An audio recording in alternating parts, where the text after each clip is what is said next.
Too many drugs. I need too many drugs.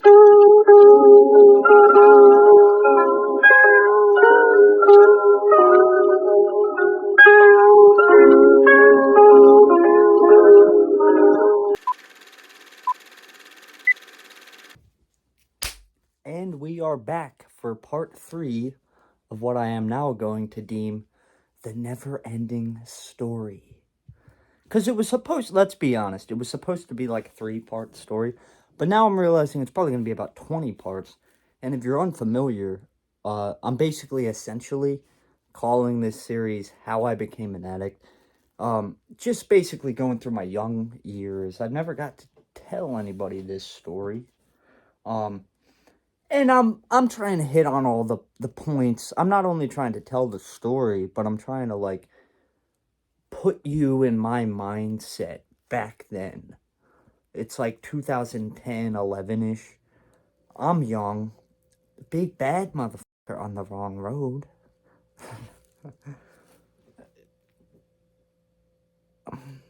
At this time, my influences were starting to get worse, and I'm not even saying that they were good to begin with.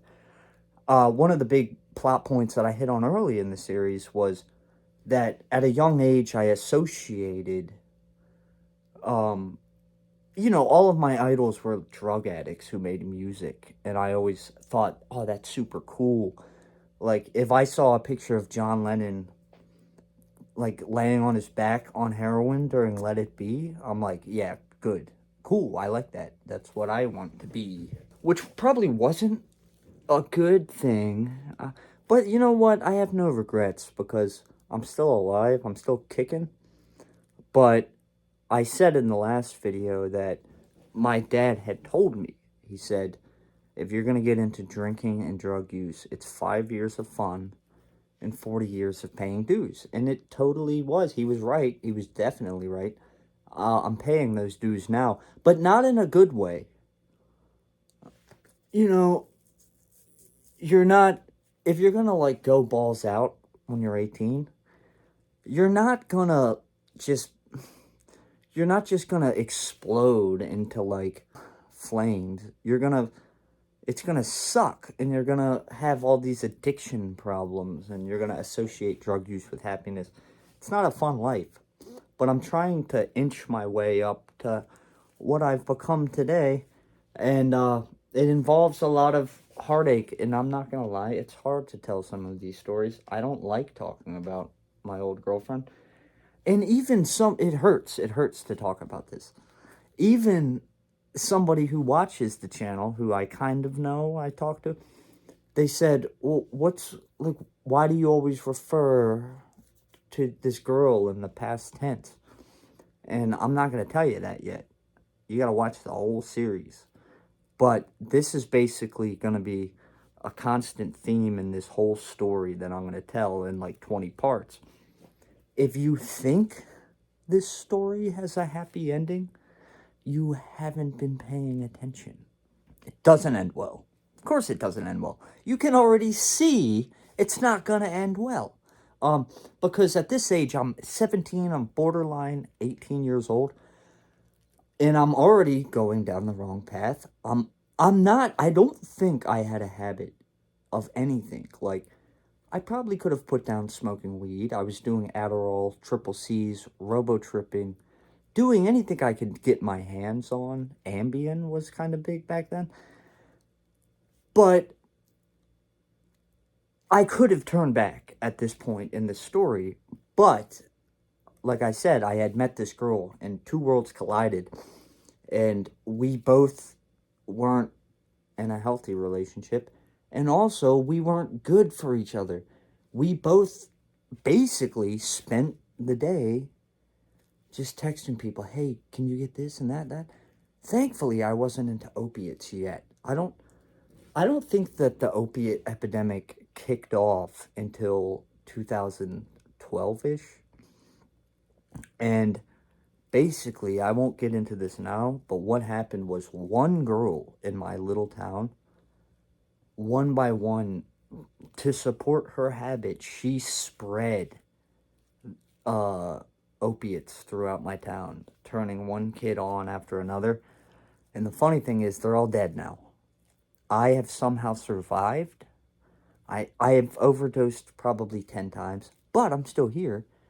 And they're all dead. Everybody in this story. And I think the only reason I made it this far was because years down the road, I went from hard stuff to softer stuff. Like, in a way, Kratom saved my freaking life because I didn't have to have a habit anymore. And I started to dabble more years later in like softer stuff. Like, for me, Suboxone is good enough to motivate me to do my day and things and to record music and stuff like that. So now we got to rewind because I'm getting ahead of myself. All right, Brandon, slow down. I'm already doing this thing where I talk too fast and I try to get too much information out. Slow down, Brandon. It's going to be okay. Just tell the story and remember, there's an old saying, a picture is worth 1,000 years. Or no, words. 1,000 words. So instead of just rambling, let me just show you a little collage or montage of pictures of me at this age, just to give you a little sense of what things were like.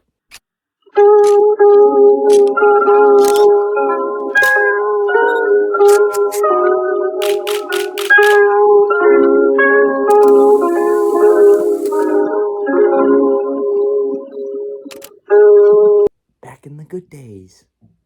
All right, now that that's over. So, where I left the story off last time was I had just met this girl. I'm about to be 18-ish. And you gotta know how much of an overnight shift this was for me. Because prior to this, I'm just like smoking weed, maybe occasionally doing Adderall. But I'm always by myself. And then overnight, this girl is just living with me now. And at the time, I'm working at like a nursing home, which was a good job. I was making $10 an hour. Everybody else was making like $7. And you gotta realize that the housing market crash happened in like 2008, which was a year before I graduated. And people don't understand how bad it was. Pretty bad back then. Like, all these young kids now have graduated into like, well, 2018-ish, they graduated into like a good economy and stuff. But back then it was like, ooh, people are like going homeless. I think that the opiate epidemic happened partly because of the housing crash in the economy. Because back then, when you would apply to jobs, I remember you would apply for hours a day and you would never get calls back. And all of a sudden, your 40-year-old uncle, who was like a very good job, 45,000 a year, that's good to me, is working at Starbucks. And stuff was getting bad. But when you're young, you're in love, you're starting to get addicted to drugs. Everything was great, in my opinion. But me and this girl, we sort of existed for a couple of weeks. And I remember a lot of my friends. Okay, where was I? I had to run to the store. So at this point, I'm like almost 18, and some of my friends and my brother and even my sister, who was friends with my girlfriend, would come up to me and be like, "Hey, dude, are you sure you want to be with this girl? She seems kind of like crazy, and she also seems to be into a lot of worse stuff than you're into." And I was like, off. Like, I would get really mad because my whole thing has always been, if you tell me not to do something, I'm just gonna do it more. So it's like the reverse psychology opposite effect.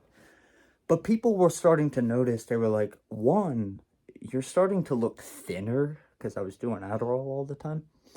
Two, you're starting to look more gaunt. And three, this was like at the beginning of Facebook. So everybody would share their, statuses. Like this was back when Facebook was still cool and like everybody's grandma didn't have one. And I was sharing stuff like the song Waiting for the Man by Velvet Underground, which is an obvious drug song.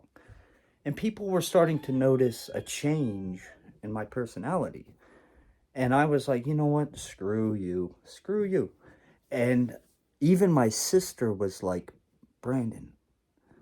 I was like, yeah. And she went, you need to get away from Taylor. She is into bad stuff.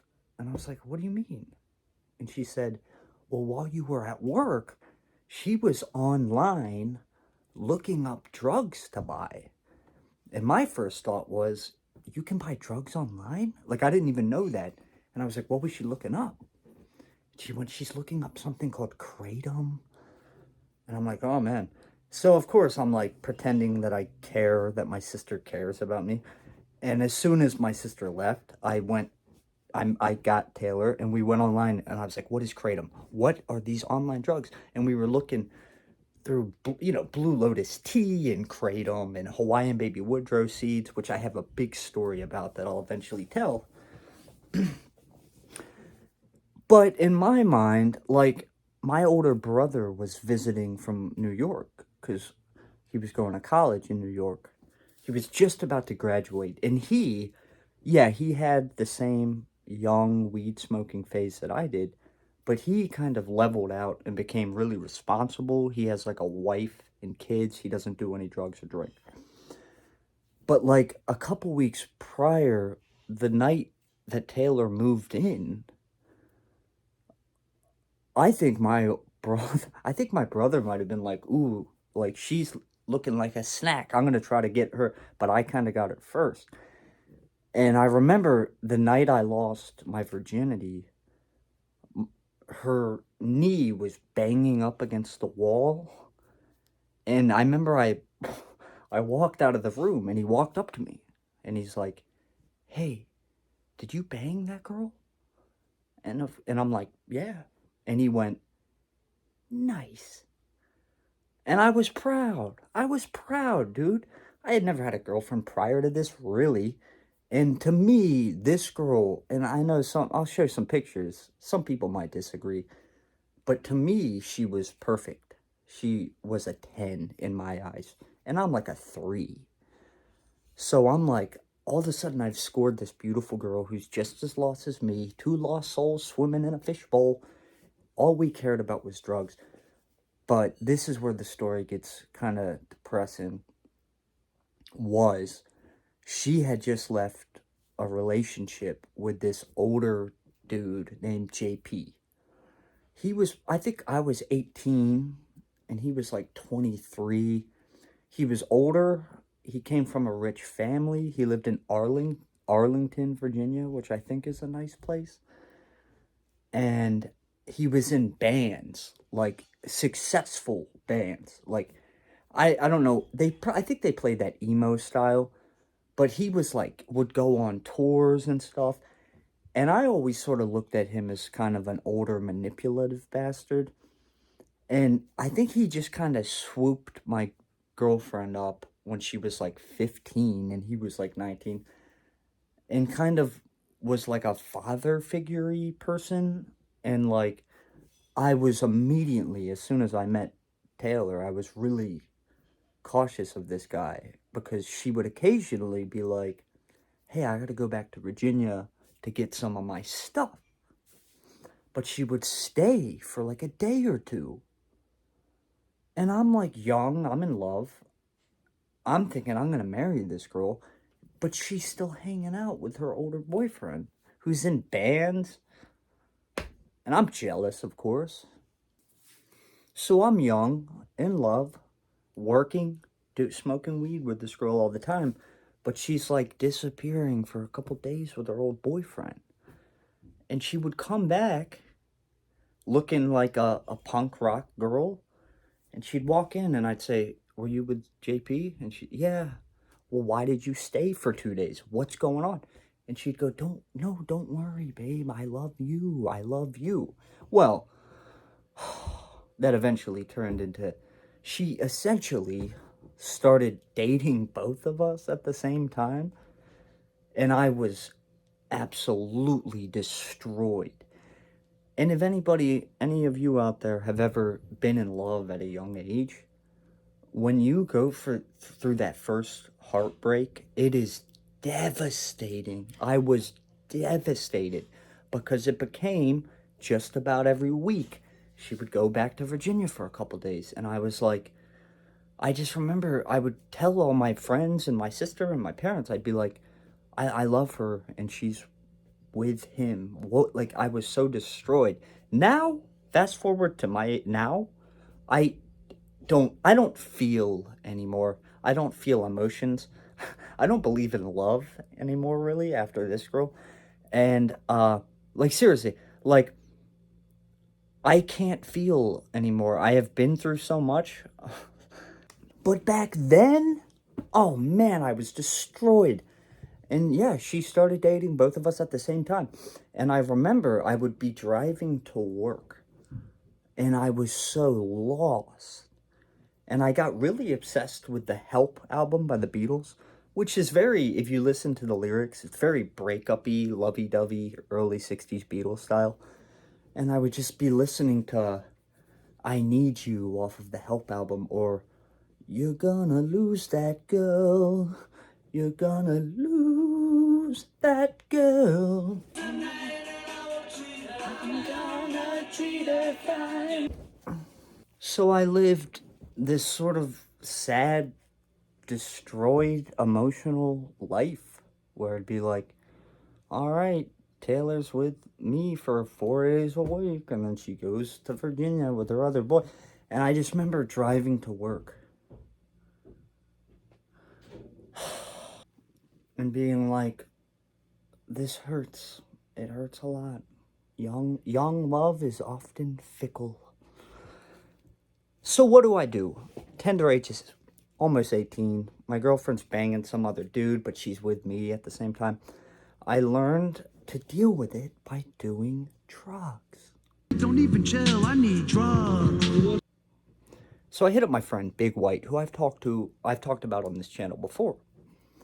And he's kind of my bad influence. You know, he's a grade above me. He's into smoking weed and listening to Lil Wayne and doing all sorts of stuff that I haven't done yet. I kind of looked up to this dude. He eventually became my long-term dealer, and I'll tell a lot of stories about this douche on this channel. But that's for another time. He said, hey, B, you want to get some mushrooms? And I was like, I've never really done mushrooms. Yes. Yeah, sure. Yeah, I want them. So I bought an eighth, and I didn't know how much to do. I was very unfamiliar with tripping. And he met me. He drove up. Hey, what's up, man? Here you go. $90. Not $90. I was probably paying like $100 for some BS that cost $15. So I ate them. Well, my girlfriend is away in Virginia. I'm alone. Don't know what tripping is like. I ate the whole eighth, which I don't think you're supposed to eat that much your first time. And all I remember was I was watching the movie Pineapple Express, was really big back then. And I ate them and I was just waiting for them to kick in. They tasted awful. Like, they tasted like dry, just Ziploc bag, disgusting shiitake mushrooms. And I ate them up, and I'm watching Pineapple Express sitting in my little chair. And I remember as soon as it started kicking in, I started laughing like a demon. I'm watching Pineapple Express in my room, almost 18 years old, about to graduate, and just laughing. And then I fell asleep. And all I remember next was waking up and being like, I don't know where I am. I don't know where my head is at right now. But I do not like this place. I didn't like it. I still don't like tripping to this day. For me, tripping, you kind of get lured into it thinking it's going to be like the movie Yellow Submarine. But for me, it was always like, ooh, I'm remembering all this stuff from childhood that I would rather forget. And I wake up and the movie Pineapple Express is over, and I'm like, oh God, I'm tripping really hard. And mind you, I'm like dealing with this emotional law. Like my girlfriend is like playing all these mind games with me, dating somebody else. So I went down and my brother was watching TV because that's what he would do. He would just kind of visit from New York. He would just watch TV and he would stay for a couple weeks. But I think he had just graduated and I think he moved back for good. And he, just a couple weeks prior, found out that I smoked weed because I think I got really high and I came down to the kitchen and I saw him. And he looked at me and he went, Brandon, are you high? And my eyes are bloodshot. And I got really angry. And I went, no, I'm not high. And he was like, dude, you're acting exactly like I would have at that age. If somebody called me out for being high, I would deny it and yell at them, which is what I did. But fast forward, that was a couple weeks prior. Now I'm approaching him as he's watching TV in our basement. And I have these big pupils. And I'm like, Sean. And he just looked at me and he went, what? And I went, Sean, I messed up. And he looks at me and he starts laughing. He's like, dude, what's going on? And I said, Sean, I ate mushrooms. And he just immediately goes, and he's laughing. And I'm trying to keep a straight face. I'm about to cry. I'm on the verge of an existential crisis, essentially. And he's laughing and he goes, how much mushrooms did you eat? And I went, an eighth? And he just lost it again and he's laughing. And I'm like, Sean, this is serious. This is serious. I don't like this place. I'm tripping. So my brother's laughing his balls off because he used to trip too. He was a teenager once. But he's laughing. We're like sitting in my basement. He's laying on the couch watching TV. I'm standing there with big eyes. Oh, Sean. And he goes, all right, Brandon, I was about to run up to 7-Eleven. How about you go with me? It'll help take your mind off of this terrible trip you're having. And I said, okay. So my brother gets the keys. We walk up and we're about to leave the house to get into the car. And if you've ever tripped before, you know that going from indoors to outdoor, it's like an epic poem of like, ooh, there's a big shift in the world. You go from the stuffy indoors to the cool breeze of the late summer air hitting you. And I walked outside on the porch and he looks back at me and I'm like, and he said, Brandon, just come with me, man. He said, I'm not going to let anything bad happen to you, which made me feel better temporarily. So I get in the car with my brother and he's still laughing. Like he has to stop the car to laugh because every time he looks at me, I'm like this. And he's driving up the driveway and I'm just sitting there in my mom's car and he slammed on the brakes right when he pulled out to our mailbox. And mind you, we live like 8 minutes from the nearest 7-Eleven. And he stops the car and he looks at me and I look at him. And mind you, when you're tripping, you don't want any negative thoughts. You want to keep positive or your trip will get worse. And he stopped and he looked at me and he said, Brandon, I just got to be honest with you. He said, what are you doing, man? Like, what are you doing? Eating an eighth of mushrooms? He's like, you're high all the time. You're going down the wrong path. He's like, I know that Taylor is like leaving you for her ex-boyfriend, but you need to figure out what you're going to do with your life. Because right now, you're going down the wrong path. And I'm like, dude, please don't say that. Like anything but that. That's the worst thing you could have ever said to me.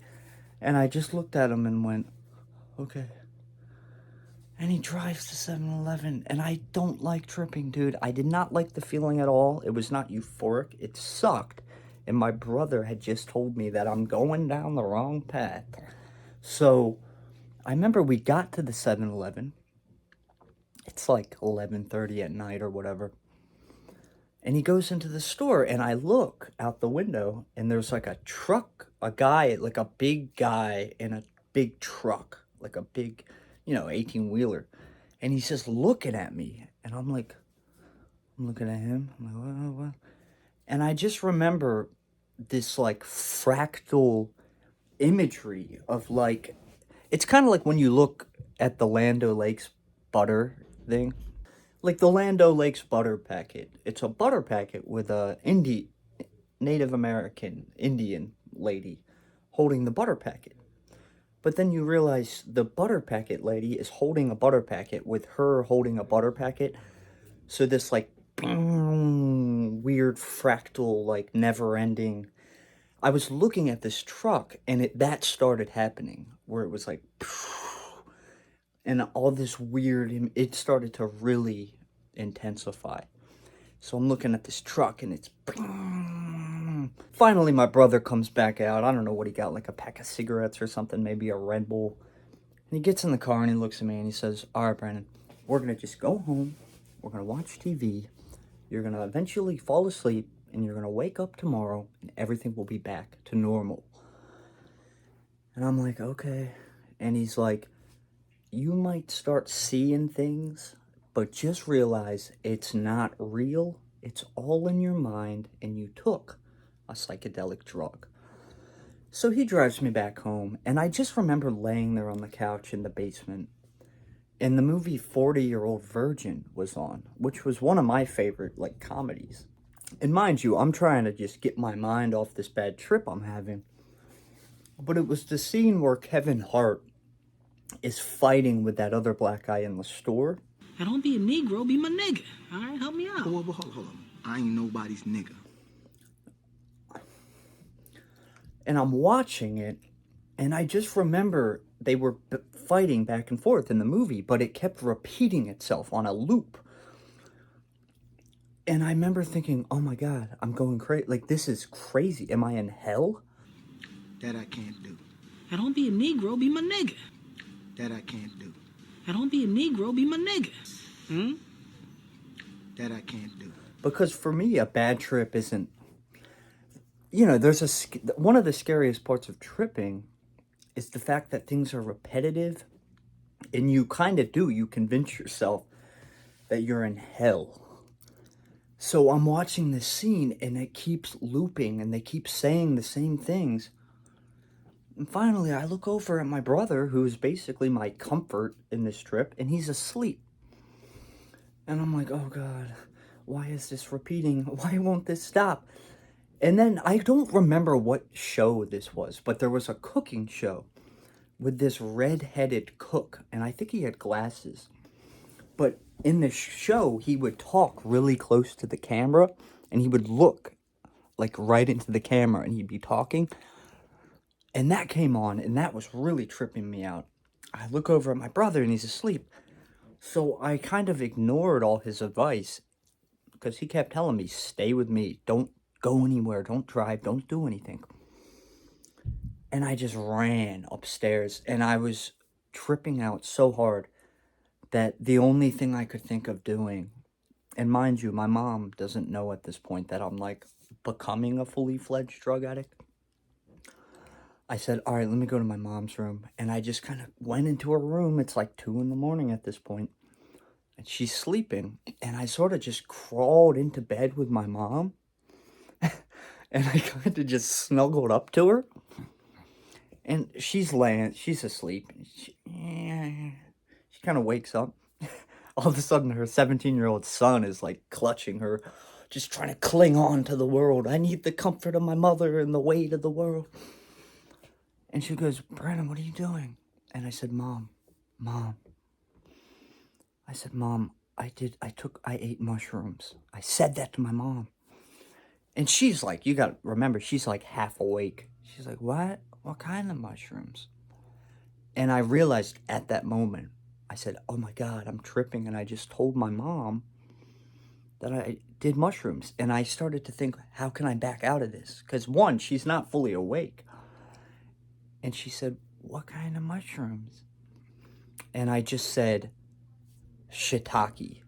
That was the only word I could think of to back out of me confessing to my mom, snuggled up to her in bed, tripping that I just ate psilocybin mushrooms.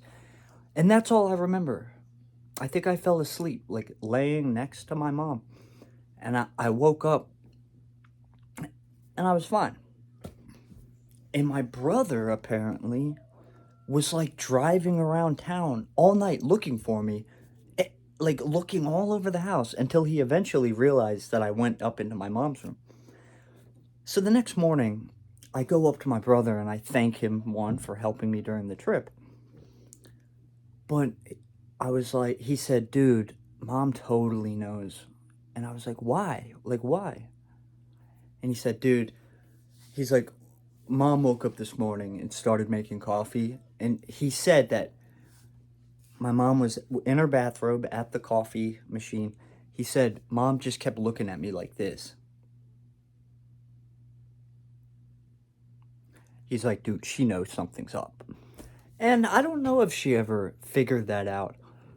But I still had to wake up after this trip, go to school, and realize I'm like in this heartbroken phase of my life where I love this girl and she's like kind of cheating on me with her ex-boyfriend. But regardless, and much like life, it sort of became normalcy for a while. I kind of had to accept. I'm like, well, she tells me she loves me, and she would. We would smoke together in my little room, and she would go, Brandon, I love you. I don't love him. I love you. And I was like, yeah, but he's older, and he's in bands. And she said, I don't care about any of that. She said, I love you because you are real. And I was like, what do you mean by that? And she goes, well, he dresses like a emo person with the black and the hair and the freaking, I don't even know, whatever emo people dress like. And she said, you, and even my little sister said this, she said, Brandon is cool because he kind of dresses like a square, but he's not afraid to be himself. He is who he is. He is what he puts off into the world. And at this time, there was a lot of fake hipstery. People dressed emo back in those days. People dressed like hipsters. People were really fake. And I think what my girlfriend saw in me was like a certain realness.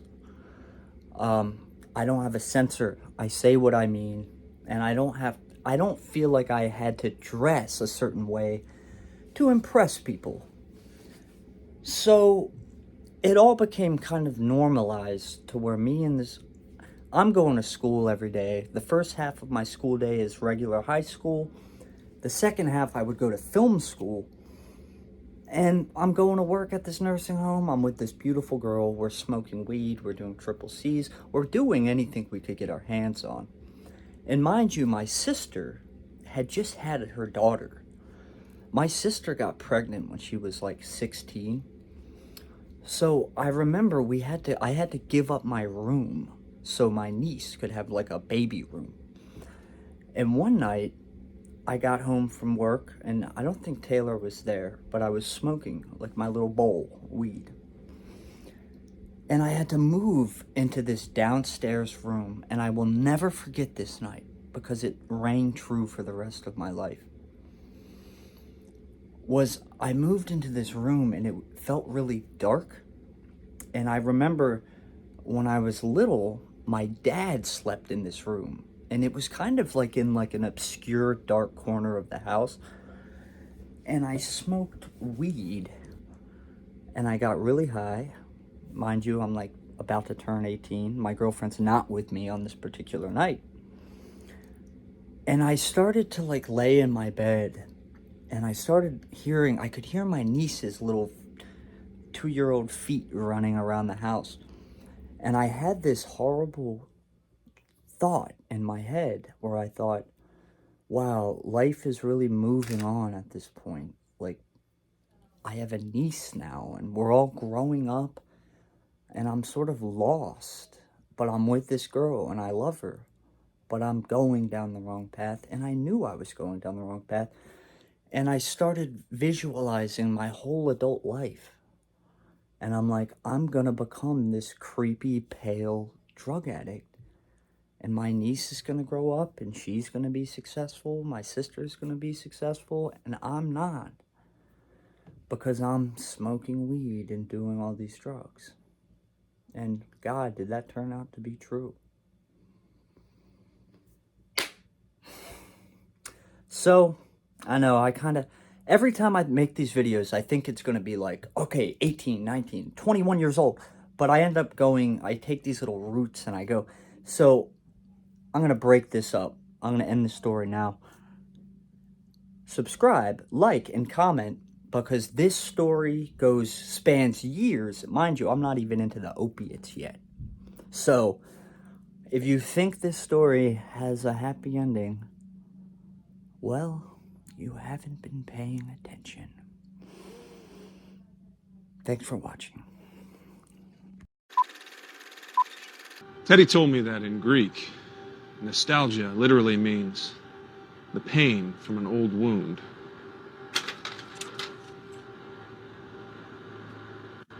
It's a twinge in your heart, far more powerful than memory alone. This device isn't a spaceship. It's a time machine.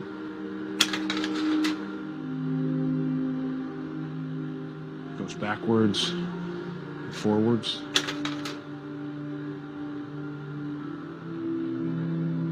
It takes us to a place where we ache to go again.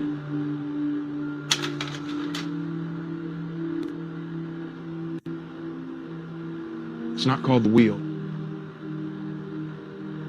It's called the carousel.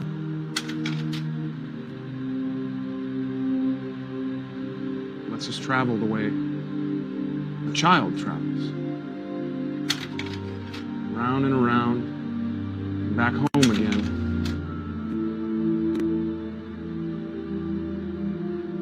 To a place where we know we are loved.